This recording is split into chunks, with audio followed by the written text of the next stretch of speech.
bienvenue à ceux qui nous rejoignent à l'instant. Nous sommes en direct sur Balafon Télévision et sur Radio Balafon. Vous pouvez nous suivre à travers les différents canaux Balafon Télévision officiel sur Facebook, le 515 et le 922, sur le bouquet, Canal Plus. Félix Bedbo est avec nous ce soir. Félix, bonsoir. Merci d'avoir accepté notre invitation. Bienvenue. Merci. Bonsoir et félicitations pour cette thématique du jour. Merci Félix. Vous êtes écrivain, auteur de plusieurs ouvrages, notamment celui intitulé Sur les rues de Douala, baptisé au nom du Père, du Fils et du Saint-Collant. On aura l'occasion de parler de cet ouvrage tout à l'heure. Tout à côté de vous, Pierre-Paul Moubitan, président de l'URA, l'Union pour le réveil de l'Afrique. Bonsoir, merci d'avoir accepté notre invitation. Merci. Bienvenue. Merci beaucoup. Je dis un bonsoir particulier aux combattants Essama, avec qui j'ai l'occasion de me retrouver sur un plateau pour la première fois. Qu'il sache qu'au-delà du travail qu'il accomplit, des peines qu'il subit, de tout ce qu'il a déjà enduré pour rétablir la mémoire des personnes qui ont sacrifié leur vie pour la dignité de notre pays et de l'Afrique, je voudrais qu'il sache que beaucoup de gens soutiennent cela dans le silence, mais avec une signification très profonde. Merci encore une fois. Vous l'avez déjà introduit. André Blaise Essama est avec nous, activiste politique. Merci d'avoir accepté notre invitation. Bienvenue. C'est une chance pour moi d'être ici sur le plateau. C'est déjà une grande occasion parce que travailler collectivement ou pour le collectif est la plus belle des grâces. Lorsque vous êtes une grande nation, c'est ceux qui ont travaillé pour le collectif qui sont dans l'impact et vous permettez à ce que nous impactions. Mais maintenant, de quelle manière? Et c'est là où je remercie encore grandement ces doyens, ces grandes personnalités que vous avez invités sur votre plateau Mayo. Et surtout, j'aimerais avoir une pensée pour votre maquilleuse. Vous voyez le très beau travail qu'elle nous a permis d'avoir. C'est grâce à la résilience, parce qu'aujourd'hui, elle travaille pour le collectif, mais on ne sait pas qu'elle a fait un accident du côté de Kribi. Elle est actuellement en train de boiter. La maquilleuse de Balafon, à qui je dis encore prompt rétablissement. Je n'oublie pas l'hommage que nous devons rendre à Ibogo Angémiran, qui a permis à ce que plusieurs enfants de ce pays, donc à toutes ces personnes qui ont contribué à ce que le planning familial soit en fait une réalité, que les Camerounais ne se retrouvent plus en train d'avoir des enfants dont on trouve aujourd'hui dans la rue en train de commander, en train d'être des mendiants. Nous n'en voulons plus et nous disons bon travail, que les œuvres de Angé Bogo et Méran continue d'être joué par tous les Camerounais, partout dans les espaces publics. Et que son âme repose en paix. Merci André Blaise Essama. À côté de vous, Dikoumé Mbonjo représente l'Union des populations du Cameroun. Bonsoir, merci d'avoir accepté notre invitation. Cher patriarche, bienvenue. Merci pour l'invitation. L'UPC se retrouve honoré par elle. Elle se retrouve doublement honorée parce que le thème que vous avez choisi pour cette soirée la met en première ligne. C'est elle qui s'est battue toute seule, d'abord accompagnée d'autres patriotes après, pour dire que le bout de phrase qui était inscrit dans le corps de tutelle, qui disait que le Cameroun doit être administré comme un territoire français, est le mauvais coup que la Société des Nations, plus les Nations Unies après, ont fait au Cameroun. Et Oumiobe doit être remercié parce qu'il a porté cette revendication jusqu'à sa mort, que le Cameroun n'est pas un territoire français. Il n'y a aucun texte en France qui autorise la France à l'administrer comme un de ses territoires. Donc, l'UPC est en première ligne donc, par rapport à cela et nous vous remercions. Et puisque vous avez la parole, vous la gardez, Dikoumé Bonjo. Au Cameroun, il y a le boulevard Général Leclerc à Douala, une avenue à Yaoundé portant la date du 27 août 1940. Le 27 août est passé, c'était hier. C'est passé au Cameroun, une journée ordinaire, sans manifestation, sans commémoration.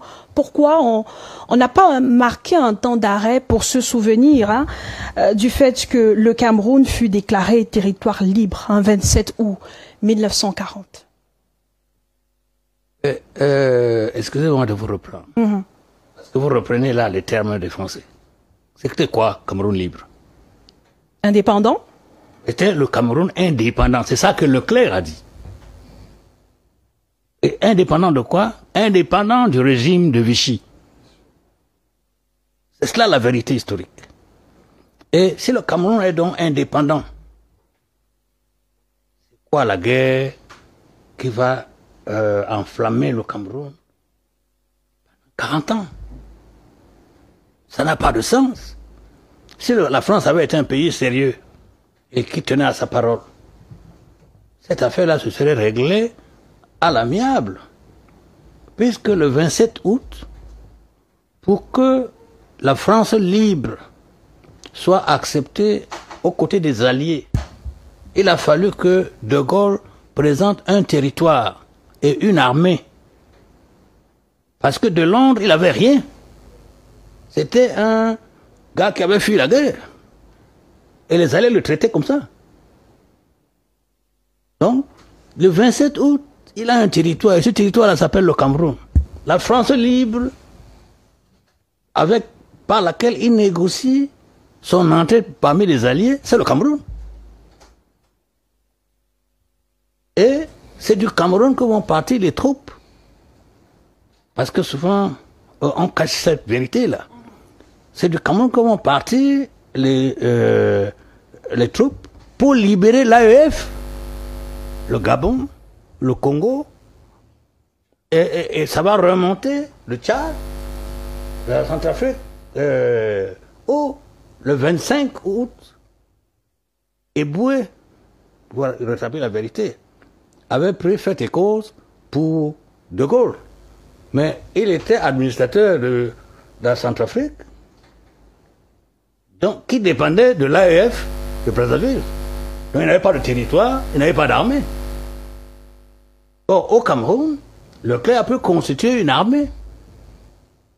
D'abord, pour renverser les troupes françaises qui étaient installées à Yaoundé, et puis remonter, redescendre pour le Congo, le Gabon et le Congo, avant de remonter. C'est cette troupe-là qui va arriver aux portes de Paris, à la Libération, et on va la déshabiller pour faire porter des tenues à des badauds qui n'avaient pas fait la guerre, pour que les Français voient que ce sont les Français qui ont libéré la France. Alors que c'était des Africains qui avaient fait le boulot. Parce qu'il y a des Camerounais qui ont été déportés. Mais le gros des troupes était constitué de Camerounais. De Camerounais. Mais est-ce qu'à ce jour, on a une idée du nombre de Camerounais qu'on a déplacés? Il y a des estimations qui sont faites.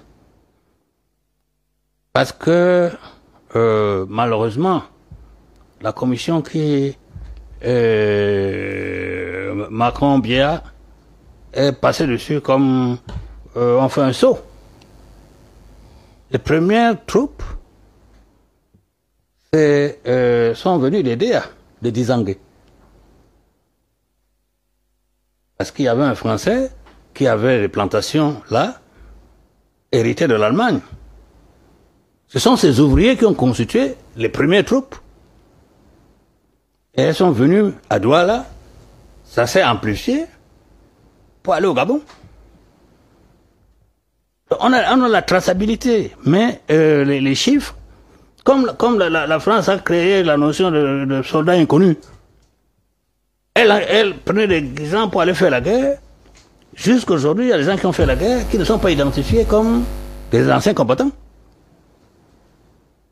Est-ce que c'est ce qui justifie le fait qu'une date comme celle-là passe presque inaperçue? Pourtant, c'est quand même l'une des dates les plus importantes. Elle devrait être l'une des dates les plus importantes du pays.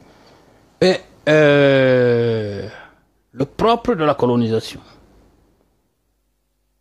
est de faire en sorte que les colonisés racontent l'histoire des personnes qui les ont colonisés et pas la leur. Ça veut dire que parmi les épaissistes, on en a trouvé, on a fait le 80e anniversaire de cette indépendance, du 27 août, il y a 5 ans. On a trouvé des épaissistes pour soutenir que le Cameroun, que Leclerc avait déclaré indépendant, était le Cameroun des Français.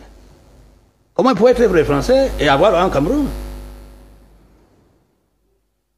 Donc, c'est ce mensonge-là que porte la colonisation qui a commencé à effacer cette date du 27 août 1940. Ça s'est poursuivi par les autorités camerounaises indépendantes. Parce que l'avenue du 27 août 1940. À Douala. Voilà. C'est ça qui est devenu l'avenue Amadou Ahidjo. Aujourd'hui, les enfants ne connaissent que ça. Il y avait une pharmacie à l'avenue du 27 août qui s'appelait pharmacie du 27 août 1940. dont le pharmacien, qui était un colonel de l'armée française, a été tué par les troupes de Tankenoé en 62. On l'a découpé en petits morceaux.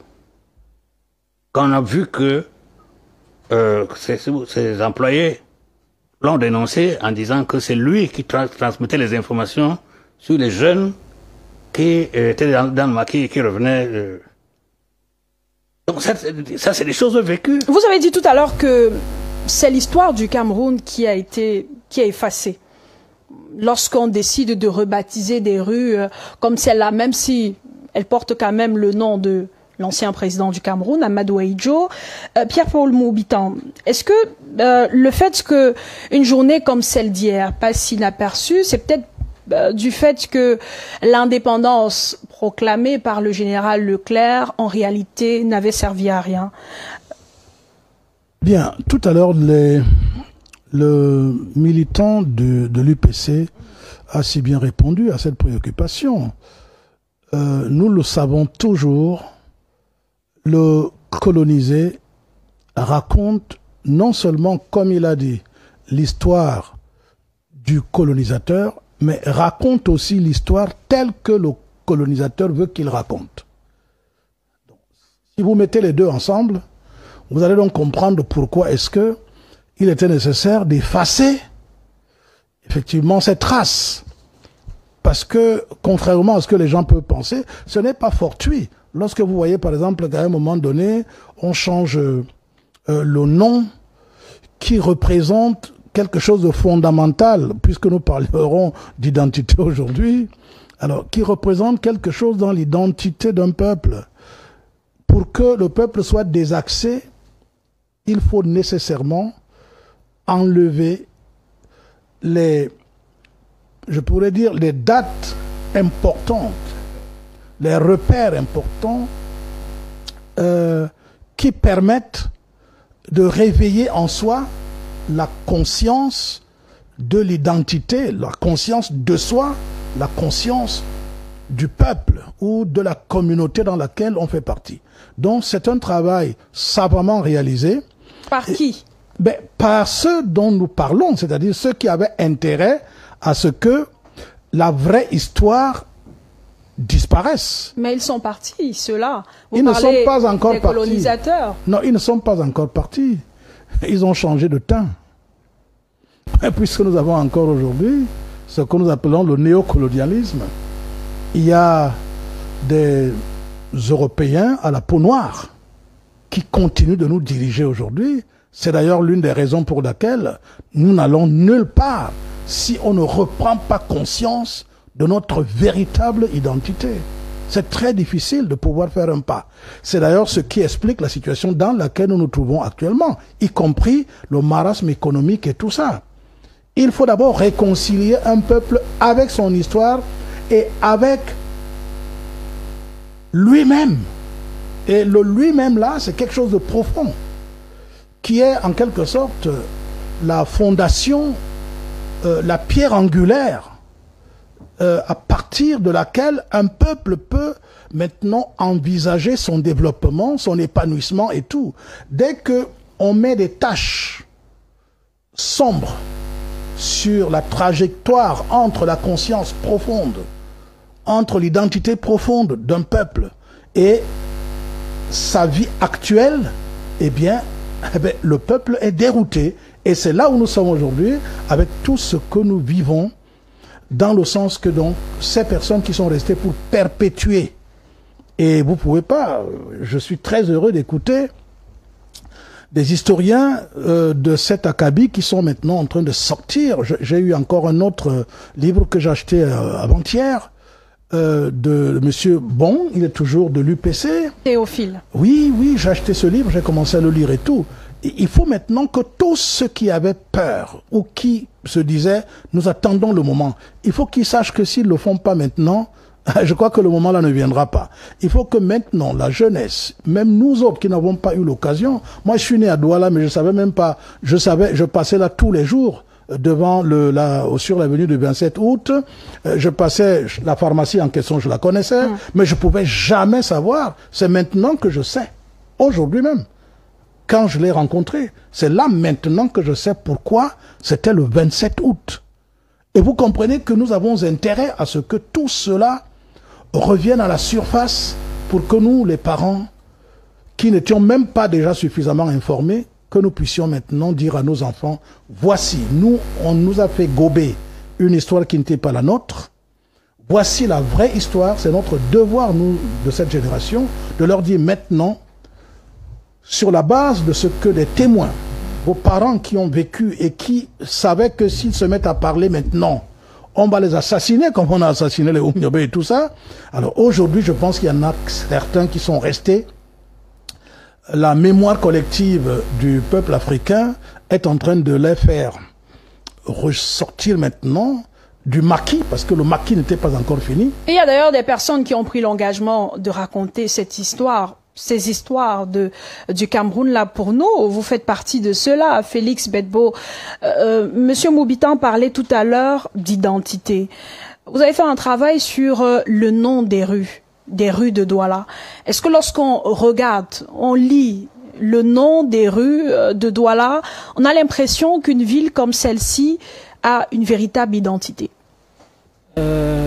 Justement, on en douterait parce que justement le travail que j'ai fait de l'étude des noms des rues, des boulevards et avenues de la ville de Douala, c'était effectivement pour essayer déjà pour moi-même, d'apprendre de cette histoire-là et aussi de réveiller, par exemple, des choses qui peut-être étaient dites mais pas assez révélées et permettre aux gens aussi d'avoir une meilleure vue de l'histoire. Si on revient sur l'avenue du 27 août, effectivement, si jusqu'aujourd'hui on a pu la garder aussi longtemps, parce que même si on la change en mettant l'avenue Amadou Ahidjo, n'oublions pas qu'on a encore le boulevard Leclerc à Yaoundé, on a encore le lycée Leclerc à Yaoundé, on a encore la stèle de Leclerc à Bounandjo que le combattant a essayé moult fois de déboulonner, mais qui tiennent toujours debout. Ça a été inauguré en 48, je crois, par De Gaulle, ici même à Douala. C'est pour vous dire combien de fois les autres attachent du prix à ce qui leur est cher et que nous, on ne sait même pas ce qui est cher pour nous et qui est cher pour nous. C'est la raison pour laquelle justement cette avenue 27 août est restée et on a très bien rappelé et le contexte le patriarche l'a dit, c'est-à-dire le Cameroun était presque sous occupation du pouvoir de Vichy, c'est-à-dire que l'Allemagne,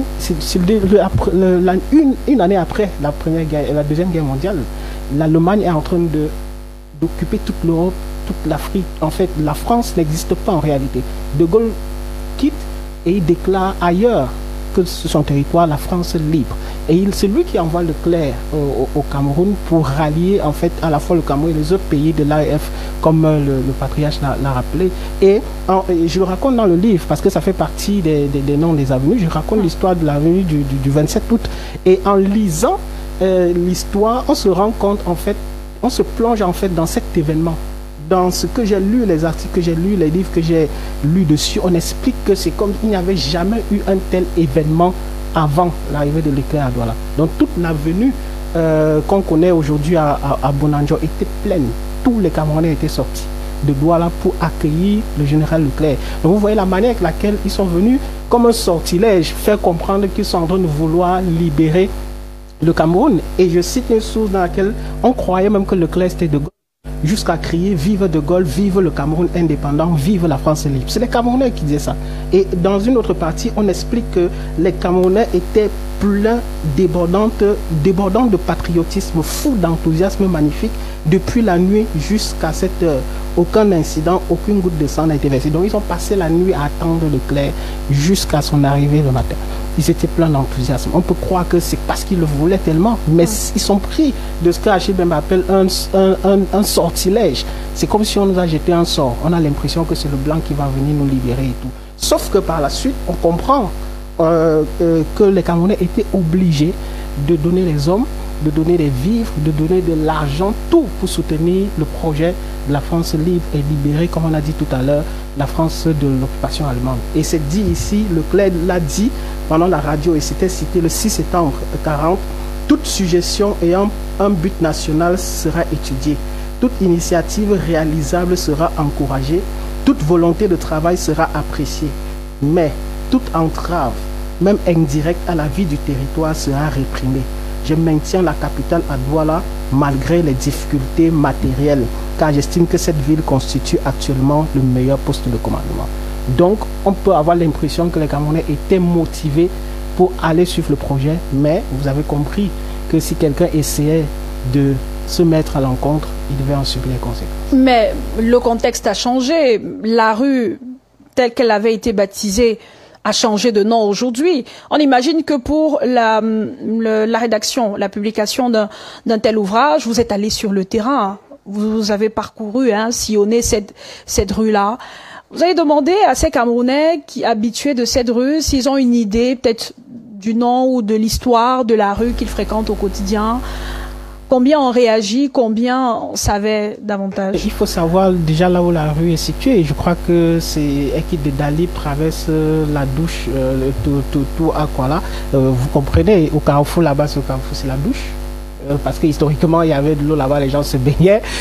Après, c'est Dalip, on ne sait pas ce que ça veut dire. Donc, vous comprenez, déjà, maintenant, c'est le marché chinois. Vous voyez, à l'époque, c'était le quartier français des affaires. Voilà, vous comprenez que ce nom qu'on a donné là, les populations n'en ont vraiment, excusez le terme, rien à cirer. Voilà, donc c'est ça. Donc, et j'ai fait d'autres sondages comme ça sur plusieurs autres rues, avenues, et j'ai l'impression que ce soit les anciennes, elles sont méprisées par les populations, que ce sont les nouvelles qu'on donne. Vous avez vu, on a le carrefour dit J'ai raté ma vie, a été baptisé au nom de Nelson Mandela. Personne ne sait que c'est le carrefour Nelson Mandela. Mais c'est jusqu'aujourd'hui le carrefour J'ai raté ma vie ou bien le carrefour Dakar, etc. Donc, si je peux encore prendre l'exemple à côté de chemin combattant, l'avenue Oumniobé. On ne sait même pas qu'il y a une avenue Oumniobé à Douala. Sauf que cette avenue est appelée la rue des Planches. Laisse-moi la rue des Planches. Et c'est là-bas où on avait voulu, justement, le combattant a voulu installer à ce carrefour-là la stèle en hommage à Oumniobé, et on connaît tout ce qui s'est passé. On comprend effectivement qu'il n'y a aucune volonté manifeste du peuple camerounais de se souvenir de sa propre histoire, donc de ses propres personnages. André Blaise Samba, vous faites partie de ceux qui, au quotidien, font tout pour restaurer l'histoire du pays. Félix Bedbo dit que on observe qu'il y a un manque de volonté de la part des Camerounais de connaître déjà leur histoire. Est-ce que c'est pas aussi fait à dessein? Est-ce que ces Camerounais véritablement que vous rencontrez au quotidien vous ont montré à plusieurs reprises que l'histoire du Cameroun, de leur pays, ne les intéresse pas? Comment négliger ou alors ignorer le combat de Oumniobé, ignorer le combat de tous ces nationalistes grâce à qui on peut parler fièrement du Cameroun aujourd'hui? Madame Ayo, la difficulté que nous avons, c'est de nous situer dans l'espace et dans le temps. Le président de l'Union pour le réveil de l'Afrique, le président Mobidan, venait de faire allusion à ce que nous avons au Cameroun, des personnes qui peuvent réveiller, mais elles sont étouffées, ces personnes. Vous voyez l'historien, par exemple, Dr Dikoumé. Dites-moi combien de fois les Camerounais sont au courant de plusieurs choses qu'il dit. Donc, nous avons effectivement cette direction où nos dirigeants sont en train d'étouffer ceux qui veulent éveiller et réveiller. La preuve, je suis entré en prison, pas une fois, pas deux fois, pas trois fois. Et pas parce que je voulais, mais parce que je sens qu'il y a une injustice sur les personnes qui nous sont chères, des morts pour la patrie. Nous sommes en pleine commémoration, pleine préparation de la commémoration de Ruben Oumyobé, le Podol, le père à qui je rends hommage déjà pour rappeler une des choses qu'il a dit. Je vais demander au président s'il peut me permettre de lire ce que Ruben Oumyobé disait. Oui, essayer de... Voilà. Parce que le président va... Juste le temps de lui, de lui remettre... Je vous en prie. Alors, je le cite, « Nous sommes contre les colonialistes et leurs hommes de main, qu'ils soient blancs ou noirs, ou jaunes, et nous sommes les alliés de tous les partisans du droit, des peuples et des nations à disposer d'eux-mêmes sans considération de couleur. » Archives UPC 1955. Et ceci Ruben Oumyobé. Et ceci donne une bonne leçon à cette belle émission que nos pères avaient été effectivement très prévenants sur ce que les Français faisaient. Ils sortent de leur guerre tribale entre Allemands, Français, Anglais. Ils arrivent, ils occupent les territoires africains qu'ils ont appelés l'Union française. Et au point où ils ont même créé l'État camerounais, il faut le dire, parce que les historiens sont là avec moi. C'est un Français... Monsieur Cadre de Fer qui a, avec un décret, créé l'État camerounais. Et c'est pour cette raison qu'ils ont mis l'État, la capitale à Yaoundé. C'était Leclerc, Philippe Autocloc. Ces personnes avaient donc l'ambition de gérer le Cameroun comme ils gèrent les territoires outre-mer. Oui. Notamment les Antilles. Les Antilles, oui. Guadeloupe, Madagascar. Réunion, oui. Et dans leur volonté, c'est pour cette raison que notre constitution est coloniale, où on dit les langues officielles sont l'anglais, le français. Mais nous ne sommes pas anglais, nous ne sommes pas français. Quelle est cette Afrique qui veut être digne et libre, qui continue d'entretenir la langue coloniale française, même dans une très belle émission où il y a une reine africaine comme Mayo? Nos frères sénégalais, les émissions comme celle-ci, ils le font en langue lingala. Nos frères au Congo. Local. Je ne veux même pas parler de langue locale, je parle de langue officielle. Parce que nous avons méprisé plusieurs fois nos langues en disant que c'était les patois. C'est eux qui sont à l'origine des patois, monsieur l'historien. Le français est un patois pour moi parce que c'est pas largement parlé par mes ancêtres. Moi qui suis aujourd'hui en train de parler de la décolonisation, plusieurs pays en Afrique ont compris l'importance de ne plus faire vivre les langues coloniales, les langues des oppresseurs. Une langue où on a dit carrément que Moumié s'est lui-même empoisonné. Oui, Emmanuel Macron a fait une sortie pour dire qu'ils ne reconnaissent pas d'avoir tué Félix Roland Moumié et qu'il y avait un procès où Moumié, on a dit un non-lieu. Il faut rompre même les relations avec ce pays. Comme d'autres pays l'ont fait, le Mali, le Niger, le Burkina Faso. Et pourquoi je vais vous dire, le Tchad est en train de prendre très au sérieux. Vous savez, Déby a été tué parce qu'il avait dit que le franc CFA, c'est un grand problème pour l'Afrique. Je parle du 10 Déby.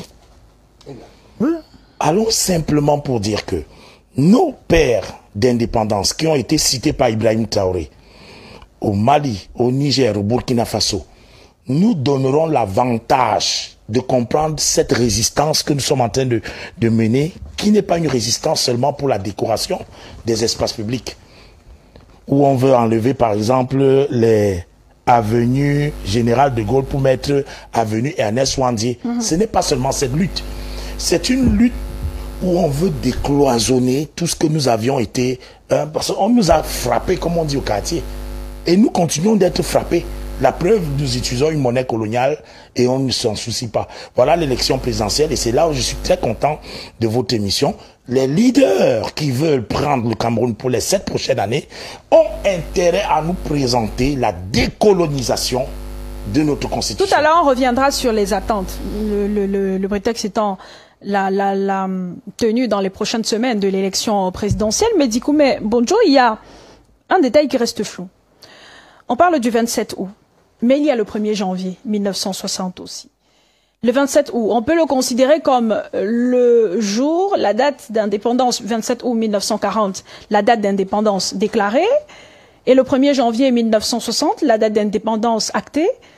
Si c'est le cas, est-ce que le Cameroun a eu 2 indépendances, finalement?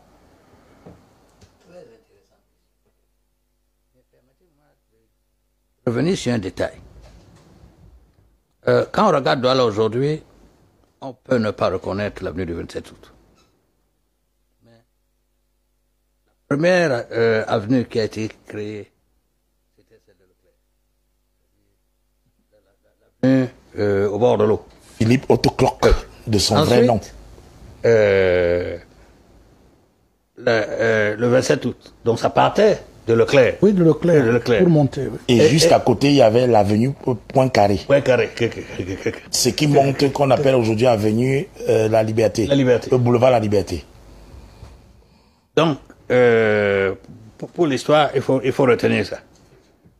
Et ça ne s'arrêtait pas à la douche, ça s'arrêtait aux 2 églises. Absolument. Parce qu'elle rencontrait une autre avenue qu'on appelait à l'époque l'avenue de l'Indépendance. Oui, oui, oui. Qui passait devant le lycée de filles. Donc, c'était ça la configuration. Donc, je reviens à votre question. Et il y aurait une avenue, d'ailleurs, du 27 août à Yaoundé, à Tchinga. Et surtout, n'oubliez pas qu'il y a des bensikineurs qui sont là-bas, qui ont carrément mis des chasubles pour dire bensikineurs de l'avenue du 27 août, qui est une injure à notre souveraineté. C'est une injure parce que... Vous permettez, Dikoumé Bonjo, de poursuivre. Bon, donc, le 27 août est entré dans l'histoire qu'on nous a appris et qu'on nous raconte comme un gros mensonge. Les Français nous ont menti sur la nature du 27 août. Le 1er janvier est l'indépendance de la honte. Au point qu'on ne fait pas le 1er janvier indépendance. On fête le 1er janvier, premier jour de l'année. Il n'y a pas une fête nationale des indépendantistes. Le 1er janvier. Cela veut dire que les gens même qui ont accepté cette indépendance en ont honte. Au point d'aller inventer une fête nationale le 20 mai où rien ne s'est passé au Cameroun. On ment dans les livres d'histoire en disant que c'est ce jour-là qu'il y a eu les élections. Ah ben si c'était ce jour-là qu'on a eu les élections, on a fait la fête quand? Pour que, sans les résultats, on ait la fête. Donc on a créé un imbroglio là qui fait que personne ne se retrouve. Donc je remonte où les mensonges ont commencé. C'est le livre qu'il est en train de lire et qu'il vient d'acheter de Bon Théophile. De Théophile Bon, oui. Raconte bien cette histoire. Que tout part du 1916. Quand les Anglais ont chassé les Allemands, les Français n'étaient pas là. On ne comprend pas comment les Français qui sont venus après ont récupéré les 2/3 du territoire, alors que c'est les Anglais qui ont fait le boulot. Or, de 1916 à 1919, le Cameroun a été géré comme un condominium, c'est-à-dire un territoire appartenant aux 2 États, français et anglais, sans les séparer. Or, c'est cette séparation qui crée la fameuse histoire de l'unité, réunification, unification et guerre du Nozo. Ça part de là. Et il faut comprendre donc comment ils ont fabriqué ce qu'on a aujourd'hui comme problème. Le 27 août crée un autre type de problème. Ne pas accepter cela a amené le journal de Gaulle à insérer dans sa conférence de Brazzaville le Cameroun parmi les territoires qui devaient acquérir l'indépendance, alors que le Cameroun était déjà indépendant. Donc, on a mélangé le Cameroun dans une histoire qui ne le regarde pas. Et comme les nationalistes refusaient d'accéder à cela, on leur a fait la guerre. Et Mesmer raconte dans ses mémoires que la France a fait la guerre aux Camerounais qui voulaient l'indépendance et a donné à ceux qui en voulaient le moins. Docteur Dikoumé, permettons quand même que ces mots de guerre ne soient plus à l'ordre du jour. Vous ne pouvez pas être ici à Balafon, on vient avec les armes, on vous agresse, on vous tue et vous dites que c'est la guerre. La guerre, ça signifie qu'il y avait deux camps et il y a eu des mots qui ont été lancés par l'autre et puis comme en karaté et on se met en position et on dit que prends ta position. Vous pensez qu'on devrait parler de quoi? De génocide? De crime et surtout de génocide. Parce que ce mot de guerre, c'est un mot qui mentalement... Ça atténue la gravité de ce que les gars ont fait.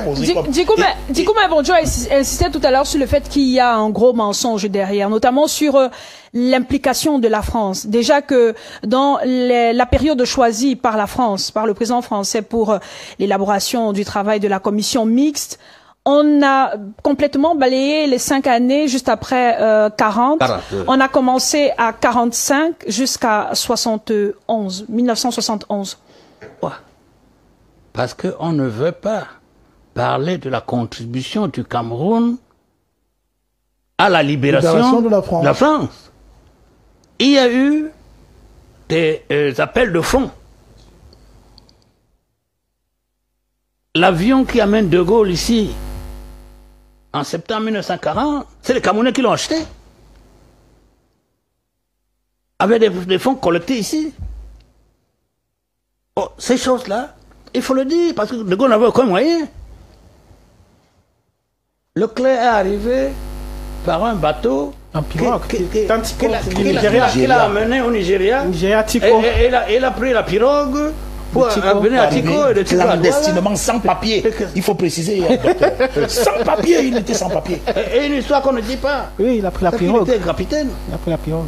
Et il était ancien prisonnier. Est-ce que c'est donc, Monsieur Moubitan, le fait qu'on ait fabriqué, créé une histoire, montée de toutes pièces, ainsi de suite, qu'aujourd'hui on parle de discours de haine, de tribalisme, de crise anglophone par exemple au Cameroun. Est-ce que c'est véritablement parce que déjà l'histoire a été mal racontée, elle a été disséquée, et qu'il y a jusqu'à présent cette domination, cette présence étrangère sur le territoire camerounais?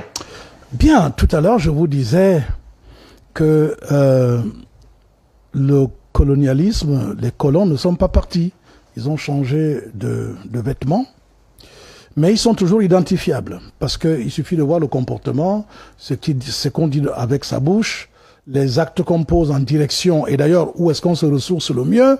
Parce que tout ce monde que vous voyez là, ces colons, vous allez voir, chaque jour, ils sont en France. Chaque jour, ils sont là-bas. C'est là-bas qu'ils partent faire les choses les plus importantes. C'est là-bas qu'ils partent en vacances. C'est là-bas. C'est comme ça. Vous pouvez rien. Tant que vous avez été, vous êtes dans ce sang de la trahison, si je peux l'appeler ainsi, coule en vous. Vos actes, vos actions vont toujours trahir cela. Alors, vous soulevez là quelque chose d'hyper important. C'est ces jours-ci, je l'avoue encore une fois, alors que j'ai 70 ans, c'est ces jours-ci que j'ai appris pourquoi il y a la stigmatisation des Bamileke au Cameroun. Je ne savais pas ça. Pourquoi on stigmatise les Bamileke au Cameroun? Mais ça vient de la France. Ça n'a rien à voir avec les Camerounais. C'est pour cela d'ailleurs que ça ne marche pas. Imaginez-vous toute l'emphase, toute l'énergie que des gens ont déjà mis en œuvre pour opposer les Camerounais entre eux. Ça ne marche pas.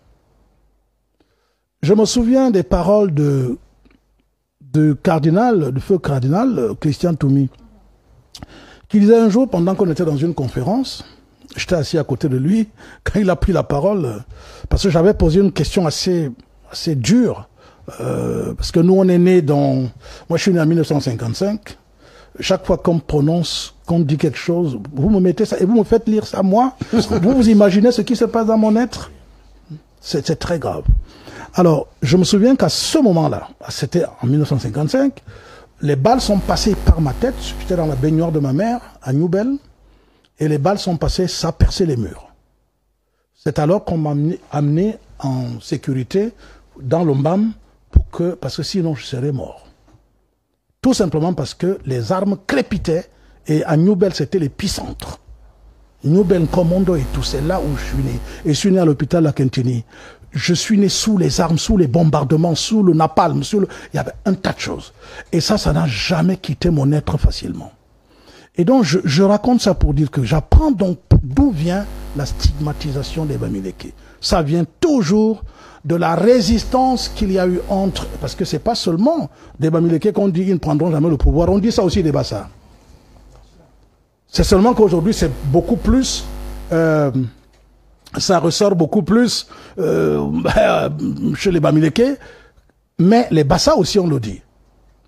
Pour le français. Pourquoi les Bamileke et les Bassa? Parce que c'est les deux qui ont été des véritables acteurs dans le combat décisif. Parce que c'est eux qui ont compris à un moment donné que s'il n'y avait pas une résistance violente, il n'y aurait jamais eu de résultat. Les autres, dans d'autres coins, on retrouve des noms, même parfois qu'on cite parmi les grandes figures de l'histoire du Cameroun, à tort. Nous apprenons aujourd'hui que parmi ces noms-là, des autres régions du Cameroun, c'était davantage des traîtres qui partaient plutôt donner des informations aux colons, à l'agresseur. Donc, je reviens dessus pour dire donc que la cause, elle est là. La stigmatisation, on dit, ces gars-là, jamais ils ne doivent prendre le pouvoir. Jamais. Alors, en disant jamais ils ne doivent prendre le pouvoir, je vais vous dire quelque chose qui me choque à l'heure actuelle. Je suis originaire de l'arrondissement d'Ombessa.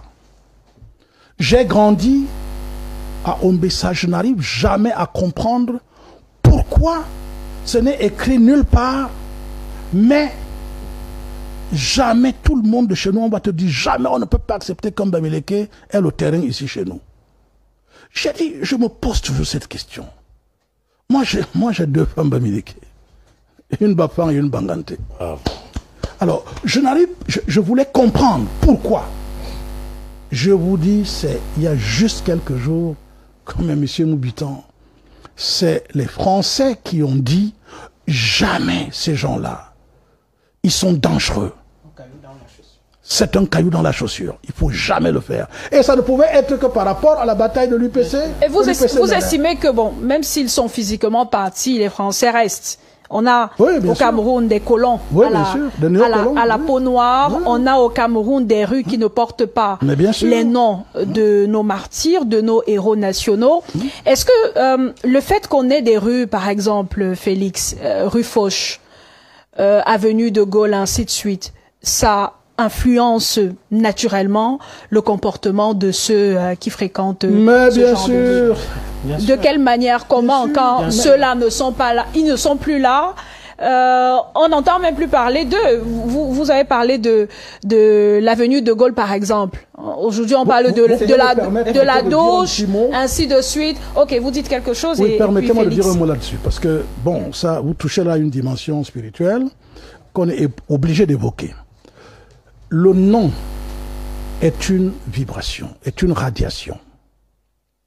Quand vous donnez un nom à un endroit ou à une autre personne, vous reliez l'endroit ou la personne à l'élémental. On appelle ça un élémental.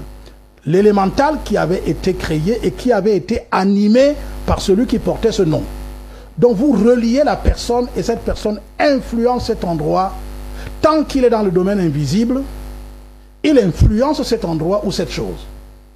Donc vous comprenez pourquoi. La première chose qu'un véritable patriote africain ou camerounais doit faire, dès qu'il prend les choses en main, c'est de balayer, de faire disparaître tous ces noms. Parce qu'on nous a reliés et ça affaiblit les gens. Quand une entité spirituelle te domine, parce que tu portes son nom, tu vas faire ce qu'elle veut. Et c'est ce que nous vivons chaque jour jusqu'à maintenant. Et parfois, on s'en prend à nos propres frères camerounais sans savoir qu'en réalité, ils sont possédés par des entités qui les conduisent à n'agir que dans le sens de l'intérêt de l'égrégore de la France. Félix, ceux qui fréquentent l'avenue de Gaulle, ils se comportent véritablement comme des petits de Gaulle dans leur, dans leur lieu d'habitation? Ils se comportent comme, en fait, c'est exactement ça. C'est pour ça que mon livre, le titre c'est Sur les rues de Douala. Mais ce qui est le plus important, c'est le sous-titre. Baptisé au nom du Père, du Fils et du Saint-Colon. Du Saint-Colon. Et il a dit donner le nom. C'est pour ça que même pour les rues, c'est pareil, baptiser. Quand tu baptises quelqu'un, tu baptises une rue, tu lui donnes le nom, donc tu lui donnes une identité, tu lui donnes une vie. Cette vie, c'est la tienne que tu lui transmets. Donc la personne, même sans s'en rendre compte, réagit comme si elle était téléguidée par une entité, comme il a dit, qui n'est plus là. Et c'est exactement ce qu'ils ont fait. Ils savaient qu'ils ne devraient plus être là à un certain moment donné, mais il fallait qu'ils restent de manière symbolique. Et il y a un texte d'Achille Mbembe que je peux pousser certains à lire. Le titre, c'est « Le visage hideux des monuments en Afrique ». Et dans ce texte, il explique clairement que cette installation des monuments, des noms des rues aux figures françaises était créée dans le but de faire en sorte que nous soyons ensorcelés dans ce qu'il a appelé les raies d'un insondable sortilège. Les raies d'un insondable sortilège. Donc nous sommes comme envoûtés en réalité. Et c'est exactement ça. Donc la première chose que l'on fait lorsqu'on prend, et on l'a dit, c'est de changer le nom. Certains l'ont fait. Mobutu dans les années 70, il a compris que pour prouver son authenticité, il faut qu'il change de nom, d'abord de son propre nom.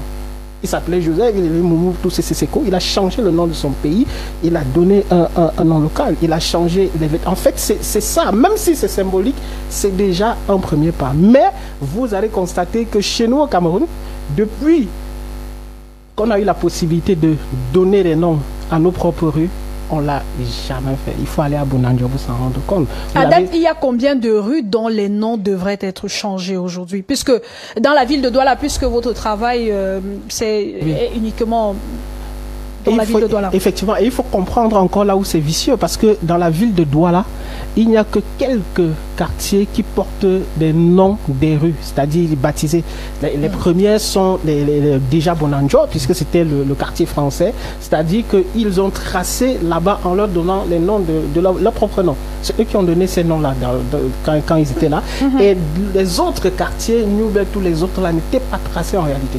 C'est-à-dire, si vous allez à Bounamoussa, la seule rue baptisée à Bounamoussa, c'est la rue de Monseigneur, là. Le père, qui était là-bas. C'est la seule rue qui est baptisée là-bas, par exemple, à Bounamoussa. Or, à Bounamoussa, toutes les rues portent un nom, et à 95%, c'est le nom des Français. Vous avez cité, par exemple, De Gaulle, vous citez Leclerc, mais il y a des noms qui sont très graves. Pierre Loti. Pierre Loti, lui, n'a même jamais vécu au Cameroun, et c'était un écrivain. Un écrivain. Gallieni. Et Gallieni. Les noms d'oiseaux, tu vois un peu ce que je veux dire. C'était un bourreau là-bas à Madagascar. Très compliqué. Donc nous, on a ça, c'est-à-dire, peut-être on ne sait même pas en fait ce que ça signifie tout cela. Comme si tu arrives en France et tu vois une rue Hitler. Tu vois, et même s'ils les donnent, c'est parce qu'ils l'ont fait volontairement dans le but de construire. Peut-être pour que les gens se souviennent. Peut-être, c'est volontaire, mais nous, on n'a aucune volonté. Dikouma Mbodjo voulait réagir tout à l'heure. Oui, je vous ai dit qu'on a poussé l'idiotie jusqu'à créer des noms avec des numéros.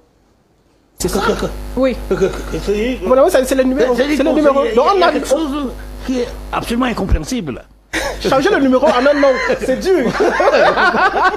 Bon, mais je voulais revenir sur la stigmatisation et le tribalisme. Les idées qu'ils ont avancées me plaisent, mais je pense qu'elles ne touchent pas le fond du problème. Ce que la colonisation a fait ici, à partir des Allemands, c'est la dépossession des chefferies de leur terre. Or, qui a mené les résistances contre les colons? Très bien. C'est les chefs. Donc on les a désarmés pour en faire les mendiants là auprès de l'État. Les rois sont les chefs. Okay. Et dans cette démarche-là, les Bamileke n'ont pas succombé à cela. Pour une raison simple. C'est que dans leur tradition, l'héritier est le propriétaire du domaine. Absolument. Okay. Donc c'est plus le chef. Oui. Ok. La stigmatisation vient donc de là. Bon, savoir ça. Et l'affaire du caillou dans la chaussure, c'était ça. C'est pourquoi aujourd'hui il y a beaucoup de conflits de succession dans les chefferies. Bien sûr. Donc Très bien. on met le doigt sur le véritable problème. Les Américains ont réussi à sauvegarder leur territoire. Et l'affaire du caillou dans la chaussure, c'est cela que ça traduit. Donc on dit que le Cameroun va être indépendant avec un caillou dans la chaussure. Souvent on ne cite pas toute la phrase. Mais la phrase dans l'ensemble, le Cameroun va être indépendant mais avec un caillou dans la chaussure. Madame, je ne vais pas y applaudir. On réussit à récupérer, à garder leur territoire. Et le Cameroun garde encore son caillou dans la chaussure jusqu'aujourd'hui. Ça se voit. C'est d'ailleurs parce que même l'État n'arrive pas à le prendre. C'est d'ailleurs le combat de André Blaise et Sama qui s'est attaqué à la statue du général de Gaulle. Et même Leclerc plutôt à celle du soldat inconnu. Je demandais tout à l'heure à Félix quelles sont les rues qu'on devrait rebaptiser dans la ville de Douala par exemple. Quelles sont les statues qu'on devrait faire disparaître ou quels sont même les bâtiments qu'on devrait aussi rebaptiser. Au Cameroun, à Douala par exemple, il y a l'hôpital Akantini, il y a l'hôpital Jameau. Est-ce qu'ils ont eu un véritable impact sur la vie des Camerounais de cette époque-là pour que, jusqu'aujourd'hui, des édifices, des bâtiments portent leur nom? Quand vous constatez ce qui s'est passé en Centrafrique, que la France a mis les Balaka contre les Seleka pour créer une guerre et prendre leur or, leur richesse, vous comprendrez très vite ce que nos historiens et le président est en train de nous permettre. Parce qu'en réalité, l'animosité qu'il y a entre Camerounais, où on dit les Camerounais ne s'aiment pas. Je prends un exemple, Marc-Vivien Foy est mort pour le Cameroun. Mais on n'a même pas un stade qui porte son nom. Donc on se retrouve avec une identité collective qui est amoindrie, pendant que d'autres peuples, comme le Portugal, a par exemple des stades qui portent le nom de Cristiano Ronaldo. Là-bas, on est très content d'avoir en France, par exemple, un hommage à Marc-Vivien Foy qui est mort chez nous, là-bas. Donc le fait pour les colonialistes d'appliquer le pacte de l'impérialisme, il faut bien préciser.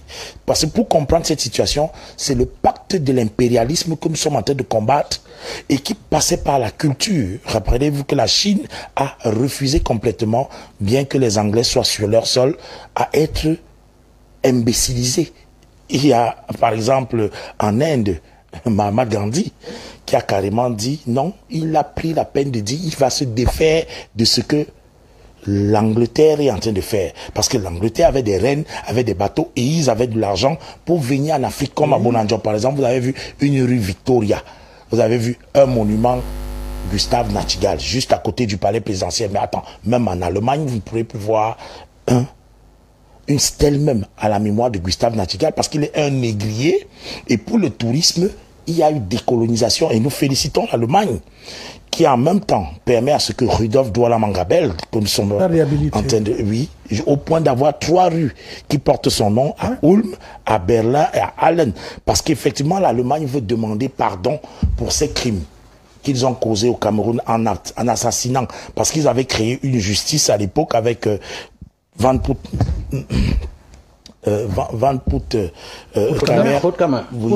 qui a carrément décidé de dire, voilà, parce que Douala Mangabel refuse de quitter des terres où il y avait Bonanjo, Bali, il va dire, bon, ok, nous on va te condamner pour haute trahison, parce que tu es parti en Allemagne à prendre le droit et tu dis que le protectorat n'est pas la colonisation. Pour qui te prends-tu? En réalité, Madame Mayo, vous me demandez, qu'est-ce qui doit disparaître? C'est ce qui est offensant, c'est ce qui est humiliant pour nous qui doit disparaître. Parce que même pour ces personnes, je parle de l'Allemagne. En Allemagne, vous n'allez plus voir une rue en Allemagne qui porte le nom de monsieur Gustave Nachtigal. Mais au Cameroun, on a des fleuves Nachtigal. Mais carrément des choses qui doivent disparaître. Barrage. Oui, barrage Nachtigal. C'est-à-dire, nous avons en fait, ceux qui sont à la tête du Cameroun doivent avoir au niveau des mairies, ça se passe à plusieurs escales, au niveau de la présidente de la République ou le président lui-même, le futur président du Cameroun, je ne sais pas qui ça sera, si c'est peut-être Paul Biya, qu'il apprenne que nous l'attendons le 13 septembre sur la tombe de Oumyobé, pour permettre à ce que maman Françoise Oumyobé, maman Hermine Oumyobé, on l'attend également pour la date de Fossi Jacob. On l'attend du côté, bien sûr, de tous ces endroits où nos héros ont été tués. RDS Wandi, c'est le 15 janvier 2026. Donc, c'est personnellement, parce que si on ne voit pas de photos d'eux personnellement sur ces endroits, on ne peut pas avoir de réparation. La preuve, la France, au lieu de reconnaître, comme ils ont fait en Algérie avec les Harkis, où ils ont dit carrément, Emmanuel Macron a dit, je m'engage, je demande pardon. Mais au Cameroun, il envoie une lettre. C'est la patate qui a accepté d'être mangée crue. Parce qu'au Cameroun, on considère que les Camerounais qui ne sont pas encore vigilants et qui peut-être marchent sur les rues et ne voient pas que c'est offensant d'avoir une rue qui porte le nom rue Drout, rue de Drouillot, oui, rue de Berthaud. Et pourtant, tu regardes, tu cherches à savoir s'il a même fait une bonne fontaine, s'il a donné, parce qu'il y a des personnes formidables au Cameroun qui, dans leur quartier, offrent même l'eau, comme Madame Ndjichamji. Oui. Elle est, par exemple... Il y a beaucoup d'élites qui le font. Je parle même, par exemple, de Balafon, parce que ça fait partie de notre mémoire collective aujourd'hui. Balafon, télévision, fait partie de la mémoire collective du peuple camerounais, en ce sens où c'est notre vécu, c'est Cyril Bojiko, avec une très brave équipe. Donc, ce qui est important, c'est de faire en sorte que les aspects de souvenirs de notre histoire soient revigorants.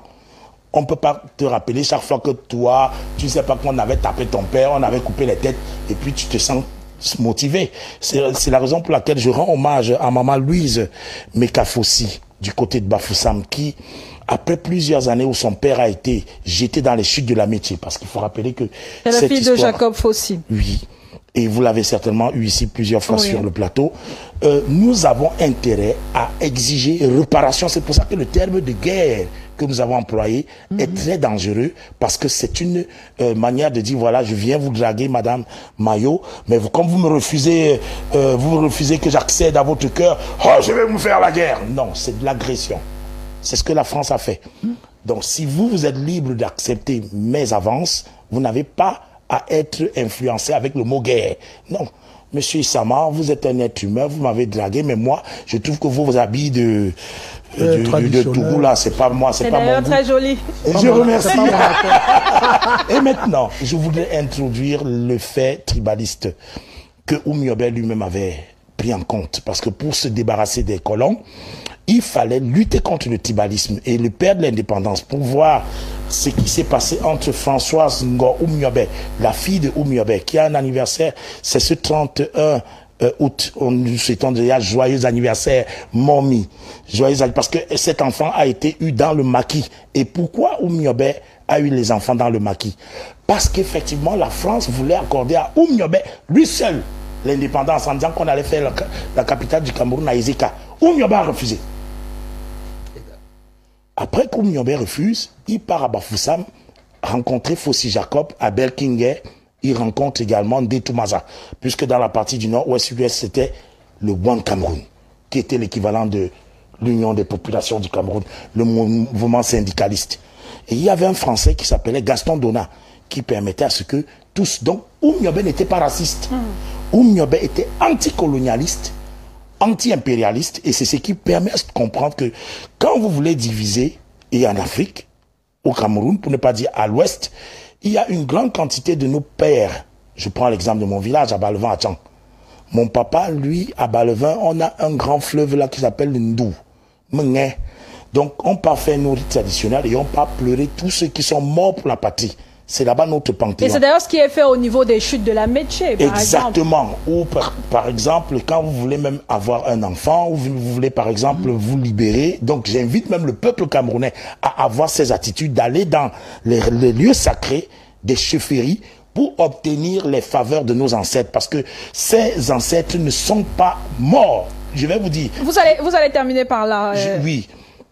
Le fait pour la France donc de créer le problème Bamileke-Bassa, comme Monsieur François Hollande a osé dire, depuis quand lui en France là-bas il connaît Bamileke-Bassa, moi quand je suis là, il sait que je suis tout. Donc c'est une manipulation. Quand ici au Cameroun, on ne connaît pas le village de Emmanuel Macron, ni le village de François Hollande, ni le village de Mitterrand. Mais eux, ils sont là, ils ont même l'esprit jusqu'à dire que nous n'avons que commis le crime dans le pays Bamileke-Bassa. Qui est-il pour connaître qui est Bamileke-Bassa? On vous a compris. Il y a une petite précision. Il y a une petite Vous allez revenir pour la précision. Vous permettez? Je voulais chuter. Non. Vous ne chutez plus. Vous allez revenir pour chuter André Blaise et Sama. Il faut qu'on évolue. Je rappelle quand même que nous sommes en direct sur Balafon Télévision et sur Radio Balafon. Vous pouvez également nous suivre sur la page Facebook Balafon TV. André Blaise et Sama disait tout à l'heure, Félix Bedbo, que c'est offensant que jusqu'aujourd'hui, qu'on ait des édifices qui portent les noms d'étrangers, qu'on ait des rues qui portent des noms de colons.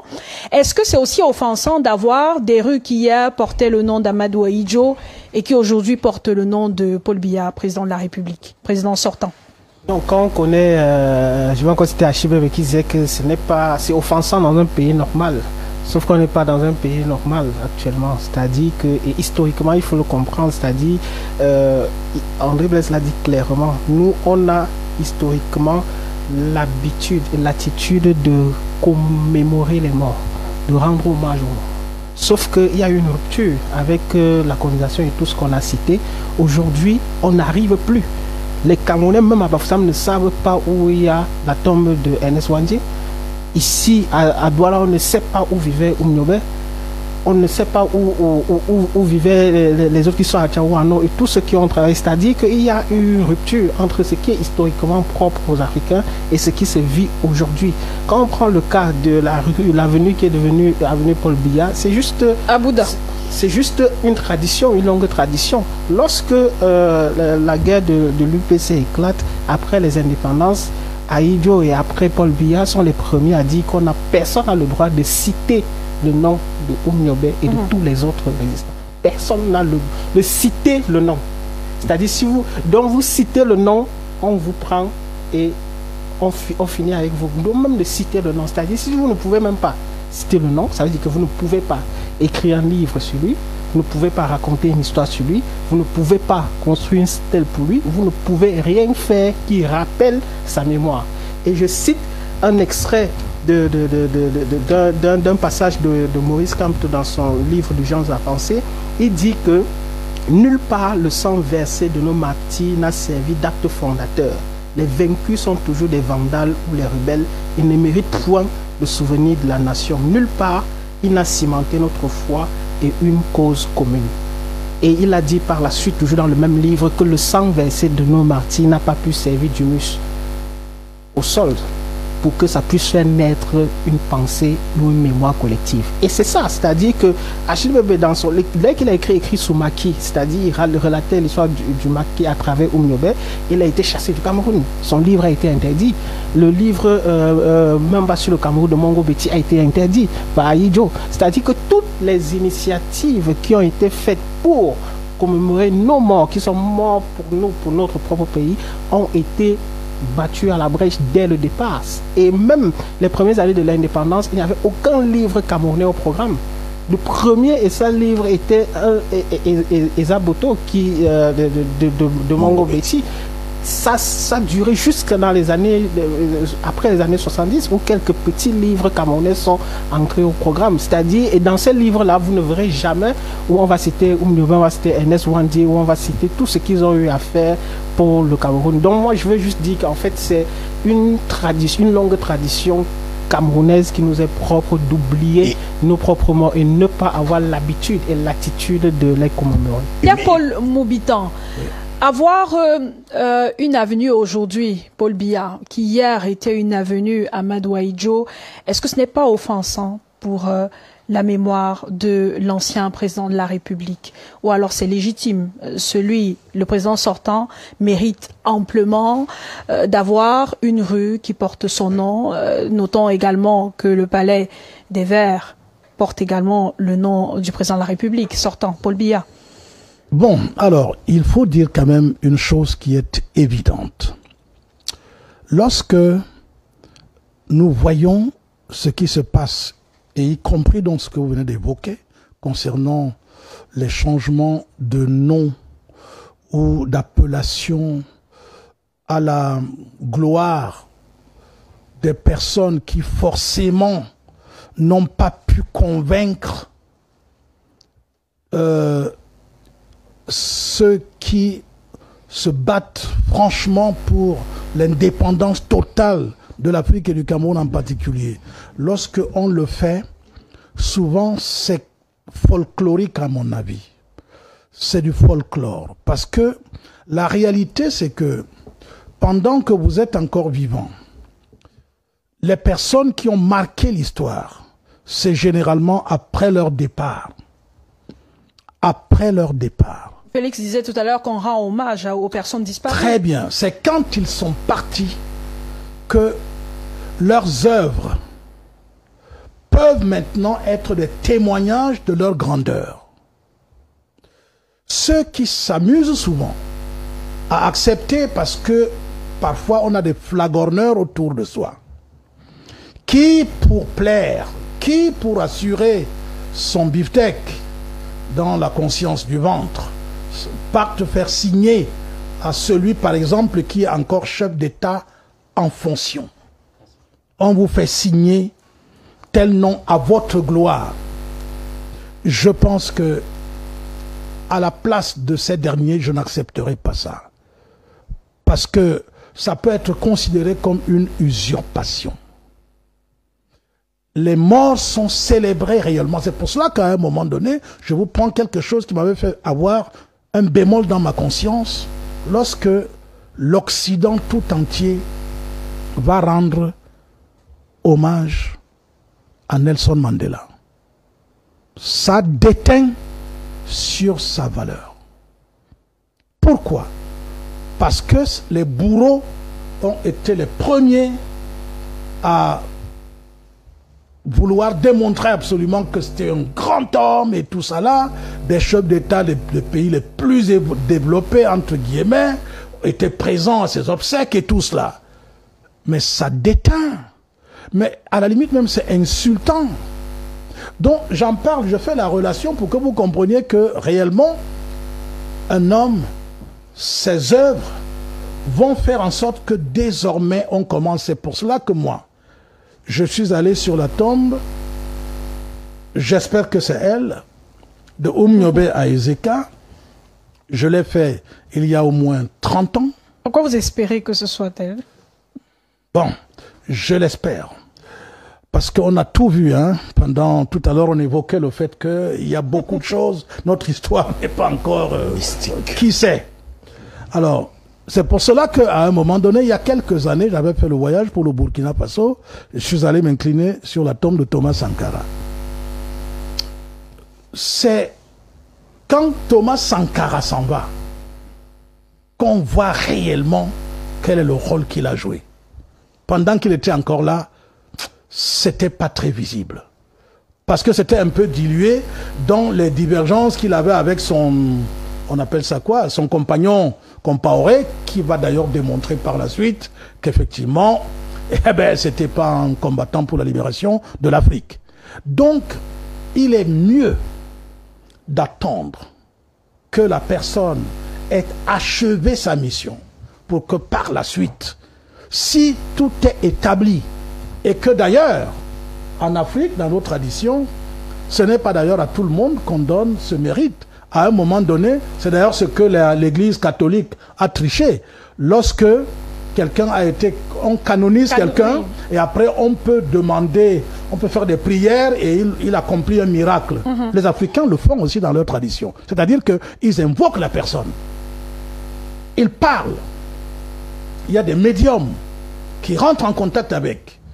Et il se met à parler la même voix que vous connaissiez de la personne et tout. Dans le Mungo, on appelle ça le miankum. C'est-à-dire que la personne parle, vous l'entendez, c'est sa voix, c'est tout. C'est lui qui vient, il vous dit, voilà, j'avais laissé telle chose à tel endroit. J'avais voulu faire ceci, je n'ai pas achevé, vous devez le faire. Ainsi de suite, ainsi de suite. Donc, les morts ne sont pas morts, c'est vrai. Donc, c'est pour vous dire, c'est une tricherie que de vouloir souvent s'octroyer des choses qui, parfois, ne sont pas forcément des choses que nous-mêmes, on a réellement pensé et initié. Et ça entraîne qu'on brouille la mémoire collective de l'Afrique et du Cameroun en particulier, que ça brouille la mémoire personnelle de chacun des citoyens camerounais ou africains. Et quand ces mémoires sont brouillées, vous ne pouvez même pas accéder à votre identité spirituelle. La question donc c'est comment restaurer cette mémoire collective. Je vais prendre l'avis des uns et des autres. Après, on va parler des attentes envers les candidats à l'élection présidentielle. Diko Mbonjo, je commence par vous. Comment restaurer la mémoire collective?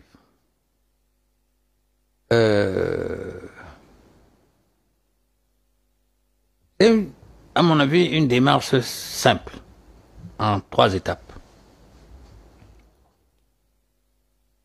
L'histoire qu'on nous a racontée nous a enlevé l'essence de la collectivité. Ça veut dire que vous êtes, il est, ouais. Je suis. Et aucun d'entre nous ne se sent lié À l'autre. par le sort des autres. Or, dans toute notre tradition, il y a cette sagesse-là qui dit que quand l'éléphant mange chez ton voisin, aide ton voisin. Parce que quand il aura fini, il va venir chez toi. Ça l'aide rien, mais c'est ça la collectivité. On nous a enlevé ça. Donc il faut aujourd'hui réécrire l'histoire. Ramener les hommes à leurs racines. Et nous n'avons pas de souci de cela. La deuxième étape est que on nous a créé une république, un État, une nation qui veut se bâtir sans tenir compte des intérêts antagoniques qu'il y a dans la société. Vous êtes à Balafon. Il y a des patrons, il y a des ouvriers. Vous avez un intérêt collectif qui est que la maison s'y dure. L'entreprise évolue. Mais entre vous, il y a des intérêts objectifs contradictoires. Ça veut dire que si le patron dit que la maison a réalisé 100 de profit et n'investit pas l'essentiel pour que la maison grandisse, vous devez dire attention, ce qui nous unit, c'est que la maison c'est dur. Ce que tu es en train de faire là, ce n'est pas bon. Très bien. Il faut donc arriver à l'identification de ces intérêts antagonistes pour que on puisse travailler par le dialogue à les acheminer vers un objectif commun. Il y a un troisième niveau dans ma démarche, c'est la vérité historique. On arrive à des stupidités comme la rue, on enlève Bia, Aïe pour mettre Bia. On crée les conditions pour qu'on ne voit pas la continuité dans l'histoire. Aïdjo, il faut le dire, il a été président de la République, mais il a fait comme si le Cameroun commençait en 1960. Donc, rupture avec tout ce qui s'est fait avant. Bia, son Cameroun commence en 82, il n'y a même pas Aïdjo qui lui a donné le pouvoir. Ils ont en commun qu'ils obéissent à un système où on devient président sans élection. On peut arriver encore à cette situation-là. Donc on a enlevé la fenêtre pour mettre la porte. Entre Blaise et Sama, comment... Plutôt l'inverse. Comment on a levé la porte pour mettre la fenêtre. Comment restaurer la mémoire collective? C'est tout casser pour reconstruire et rebaptiser comme vous le souhaitez, oui. En réalité, je ne casse pas. Je fais ce qu'on appelle la salubrité mémorielle. Le studio de Balafon est si propre qu'une si belle reine comme vous, vous officiez pour permettre à ce que des doyens soient en train de s'exprimer. C'est très beau. Et je pense que si vous n'aviez pas de la tenue, pour ne pas dire de la délicatesse, même quand vous arrachez la parole à Essama, beaucoup seraient en train de critiquer sur Internet. En fait, ce que je veux dire, nos espaces doivent être propres. Et cette propreté passe par la vérité, comme l'a si bien dit le docteur. La vérité historique est urgente, surtout que en face même des bourreaux encore comme la France, avec Emmanuel Macron, c'est la vérité que nous voulons. Nous n'avons pas besoin des livres comme une guerre cachée. Il n'y a pas eu de guerre. Il y a eu une agression d'un pays qui voulait être impérialiste, un empire qui ne veut pas mourir. C'est pour ça qu'il continue d'avoir au port de Douala. Vous voyez ce que le Tchad, il y a une vidéo qui circule actuellement là où on voit des Camerounais qui sont en train de quitter du Tchad pour l'extrême nord du Cameroun. Et dès qu'on arrive à la frontière du Cameroun, c'est du jamais vu. Un peu pour dire quoi?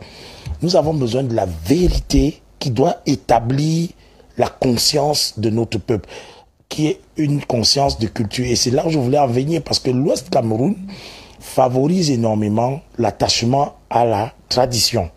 Vous voyez par exemple cette queue de cheval que je tiens, elle symbolise ce que les colons avaient comme puissance. Parce que quand le colon arrivait avec le cheval, parce qu'il maniait bien, et il arrivait, et parfois il montait sur les êtres humains avec le cheval. Tout le monde fuyait. Donc, pour prouver que tu es effectivement un résistant, il fallait tuer le cheval. Mais comme tu ne peux pas porter tout le cheval pour amener à la chefferie, je coupe la queue. Donc, c'est pour ça que ça m'a coupe aussi la tête des monuments, parce que ça pèse trop. Quand je pars à Bonacon, moi, ou bien un peu partout dans les quartiers, je demande à mes frères, moto-taximens, oui, Essama, on peut couper la tête, on peut jeter le monument là dans le Vouri. Je rappelle alors qu'il y a une petite précision. Vouri, le vrai nom, c'était Munja Ewoudi. C'était un nom que les Allemands ont donc déformé et c'est devenu Vouri. Munja Ewoudi, c'était la rivière de la femme Ewoudi. Wow. Quand les Camerounais donc constatent avec... oui, c'est important parce qu'il faut rappeler pourquoi nous sommes en train de rappeler pourquoi nous voulons la salubrité mémorielle. Nous voulons enlever comme Issakam. Moi, je suis Issakam. Issakam de la mémoire. Parce qu'il y a eu un génocide mémoriel au Cameroun. Donc, au lieu de porter tout le monument, traîner ça derrière ma moto... Vous pensez qu'on doit seulement couper les têtes? Je ne veux pas dire qu'il faut couper les têtes. Il faut décoloniser la mentalité et décoloniser l'espace public pour le rendre suffisamment nationaliste et restitué. Et voyez-vous, le Cameroun est en avance depuis. Malheureusement, nous n'avons pas avancé parce que nous avons encore des mauvais dirigeants. La preuve, l'Afrique du Sud a décolonisé. Ils ont enlevé les noms Université Cécile Rhodes Bosphore. Du côté du Mali, du Burkina Faso, du Niger, ils ont décolonisé. C'était dernièrement. Mais nous, en 91, on avait déjà Mbouamassok. J'étais encore au lycée technique de Douala Koumassi. Et c'est malheureux que nous soyons, depuis 91, en train d'enfermer et autant. Donc, il faut même qu'on repasse docteur, il faut que tous ces juges et magistrats qui m'ont condamné repassent ce qu'ils ont fait sur moi en me condamnant injustement. C'est noté. Entre Blaise et Sama, il ne nous reste plus beaucoup de temps. Oui, je termine 10 secondes. Nous avons à faire en sorte que les autres peuples soient très accueillants. C'est-à-dire, en fait, ils accueillent le Cameroun. Vous voyez, par exemple, la Guinée-Conakry a un lycée Félix Roland-Moumié. C'est dommage que ce soit en France où les Français ont tué. À Montpellier, qui est une rue Félix Roland-Moumié. C'est dommage que ce soit en Tanzanie, qui est une rue qui porte le nom Félix Roland-Moumié. Au Cameroun, on a le lycée Joss, le lycée Leclerc et ainsi de suite. Et c'est ce qui est un paradoxe, le pays de ceux qui n'aiment pas les patriotes, des morts pour la patrie. Félix Medbo, pour restaurer la mémoire collective, on doit poursuivre le combat initié ailleurs, celui de la récupération de tous les objets d'art volés, entre guillemets, par les colons. Déjà, il faut comprendre ce que c'est déjà, c'est-à-dire qu'on ne peut pas, il n'y a que les autorités, et souhaitons qu'elles soient compétentes pour pouvoir faire ce travail, c'est-à-dire il faudra comprendre l'importance de l'œuvre d'art, comprendre l'importance de ce que ça représentait pour nous, comprendre pourquoi est-ce que ça a été volé, comprendre pourquoi c'est conservé là-bas, c'est-à-dire ils ont volé ça, ce qu'ils ont pris, ils conservent là-bas. Il faut comprendre tout cela afin d'aménager en fait un espace qui va permettre qu'on puisse faire ce genre de travail. Mais vu comment est-ce qu'on est là actuellement, je ne pense pas que c'est avec l'état actuel des choses que ça va pouvoir changer. On a cité tout à l'heure les noms, on parle beaucoup des noms des rues ou des lieux. Tu as parlé tout à l'heure des noms des écoles. J'avais fait une petite étude à l'époque, il y a plus de 15 ans. Je me suis amusé à aller dans les écoles, j'étais à Yaoundé, qui portaient les noms. Il y avait France Fanon, il y a le collège France Fanon, il y a le collège Mango Betty, il y avait le collège Jean-Jacques Rousseau, il y avait beaucoup. Je suis allé, j'ai rencontré des élèves, et beaucoup plus d'élèves de terminale. Ah, Charlatan. Qui donnent l'impression de faire un peu de philosophie, de connaître l'histoire et tout. J'ai posé des questions, personne ne connaissait qui est. France Fanon, je pose la question à quelqu'un qui fait terminale, qu'est-ce que tu connais France Fanon? Je dis que non, je ne connais pas, j'aimerais bien le rencontrer et tout. Et France Fanon est mort depuis. Tu vois ce que je veux dire, c'est-à-dire même à l'école, le nom de l'école, les élèves qui fréquentent, au lycée Jos, qu'est-ce qu'ils savent de Jos? Le plateau de Jos est là-bas et ils étudient ça dans les cours d'histoire. Le plateau de Jos, ils ne savent pas, ils n'ont jamais vu le plateau de Jos. Or, ils passent là-bas tous les jours. Ils ne savent pas ce qui s'est passé au plateau de Jos. Et ça revient encore à ce que j'ai dit et que j'ai oublié de dire tout à l'heure, c'est qu'on ne comprend pas en fait quel est le combat. Douala Mangabel meurt pour une seule et une chose, et André Blaise l'a rappelé, c'est que, l'historien aussi, le patriarche, qu'il a appris le droit en allemand et il est venu faire comprendre que les traités que vous avez signés avec mes pères, mon père, mes ancêtres, ça ne tient pas. Parce qu'on ne peut pas accepter que les terres appartiennent à autres personnes qu'aux enfants de ceux qui étaient là les premiers. Et c'est pour ça qu'on a exproprié en fait Douala Mangabel du quartier Belle, ça s'appelait Belle, qui aujourd'hui porte le nom de Bourdanjo. Déjà il faut interroger encore le nom de tous nos quartiers qui ne sont pas de véritables noms. Dido, c'était pas Dido, le roi s'appelait Dido. Dido, le bâton. Donc, qui n'était même pas un nom, voilà. Donc, on l'a chassé, on les exproprie de leur territoire. Ils sont loin à ce qu'on appelle le nouveau Bel. Le nouveau Bel qui est devenu le nouvel. Donc, il se bat pourquoi? Il se bat parce qu'il veut récupérer les terres. Et ce village Bel là qui est aujourd'hui Bonanjo, c'était le quartier français. Et c'est là où il y a tous les noms qui portent les noms français. Qu'est-ce que les Camerounais ont fait? En donnant les noms des Camerounais, parce qu'il faut le dire, ça existe. Vous n'allez les voir qu'à Bali. L'avenue de la Mangabel, Ngosodine, Oumiobe, tout ça c'est à Bali. Bonanjo, il n'ose pas toucher. On se pose bien la question, qu'est-ce qui ne va pas? C'est pour ça que je dis qu'il faut comprendre d'abord ce que c'est avant d'envisager quelque chose. Pierre-Paul Moubitan, aujourd'hui donc on prépare l'élection présidentielle, il y a cette urgence de restaurer la mémoire collective de notre pays. Qu'est-ce qui peut être attendu des candidats à cette élection présidentielle et même du prochain président de la République? Bien, alors c'est vrai qu'on devrait, puisqu'on est dans la période des élections, attendre des candidats aux élections, de celui qui sera le vainqueur, mais on doit attendre tout cela de nous tous, parce que nous devons tous contribuer à cette œuvre grandiose de réappropriation de notre identité. Parce que vous savez, pour comprendre mieux ce que je voudrais dire, il faut savoir qu'il y a une identité sur le plan matériel. Il y a une identité sur le plan psychique, donc sur le plan de l'âme. Mais il y a aussi une identité sur le plan purement spirituel, donc de l'absolu. Pour arriver à faire quelque chose, il faut repartir d'abord, parce que de même qu'ils coupent les têtes des statues, il y a d'autres statues qui sont là, presque invisibles. Lesquelles? On ne coupe pas ces têtes. La domination religieuse de l'Afrique et du Cameroun. C'est une tête, c'est des statues. Mais des statues invisibles. Très bien. C'est visible par ceux qui ont les yeux pour voir. Maintenant, il y a aussi, et j'emprunte à la démarche de notre frère tout à l'heure, quand il essaye de voir comment est-ce qu'on peut faire pour, si vous voulez, arriver jusqu'à la conscience. Moi, j'appellerais ça la conscience universelle. Parce que l'Afrique, les micro-États qui se sont créés et que les gars ont continué à fabriquer à l'intérieur des micro-États. Ça veut dire que vous prenez le Cameroun, les gars ne se sont pas arrêtés là, à diviser l'Afrique pendant la conférence de Berlin et tout ça, mais ils viennent encore au Cameroun, ils divisent encore à l'intérieur. Et aujourd'hui, on parle de continent. Très bien. Alors, maintenant, il y a une démarche qu'il faut faire d'abord pour l'instant. Je souhaite que cette démarche soit même enseignée dans les écoles primaires, dès l'école primaire, que nos enfants sachent que, en réalité, nous avons un pays. Ce pays, c'est l'Afrique. Les divisions qui ont été faites et nos pères, tous ceux qui ont été les fondateurs de l'UPC, qui ont travaillé, vous avez vu, ça vient de ressortir encore là-dedans, dans ce que nous venons de lire là.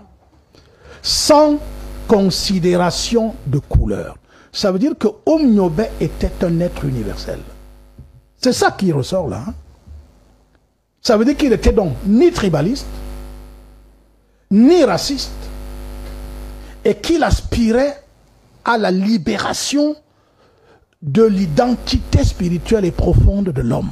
C'est ça qui le préoccupait.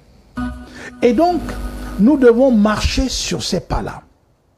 Et pour qu'on marche sur ces pas, il faut que le régime et le système actuel disparaissent. On doit couper la tête. C'est noté. Parce que c'est une statue. Et vous savez, la statue a la particularité d'être trompeuse. Hein, c'est-à-dire, vous voyez, elle est solide. La nuit sort. Il sort la nuit. Il entre dans la chambre des gens. Attention, attention. Donc c'est pour ça que je dis, c'est ça qu'il faut couper aujourd'hui. Et je souhaite que les gens ne soient pas en train de faire la fixation sur quelqu'un ou sur un groupe de personnes qui travaillent pour l'intérêt des colons encore jusqu'à maintenant. Nous devons renverser tout cela en rentrant en nous-mêmes et en posant des actes. Parce que si vous ne posez pas des actes, si vous ne faites que parler, magiquement, ça n'a pas de résultat. On va sortir pour ça par que ces mots. j'apprécie le travail de notre frère et Sama. Merci à tous. Merci, messieurs, d'avoir été avec nous ce soir. Un échange très enrichissant. C'est vrai que je voulais juste mettre le mot à pour les vous, bibliothèques, chers téléspectateurs et auditeurs, de nous avoir suivis. Je vous souhaite de passer une excellente fin de soirée en compagnie de nos programmes. Rendez-vous demain, 19h30 sur Balafon Télévision et 20h sur Radio Balafon.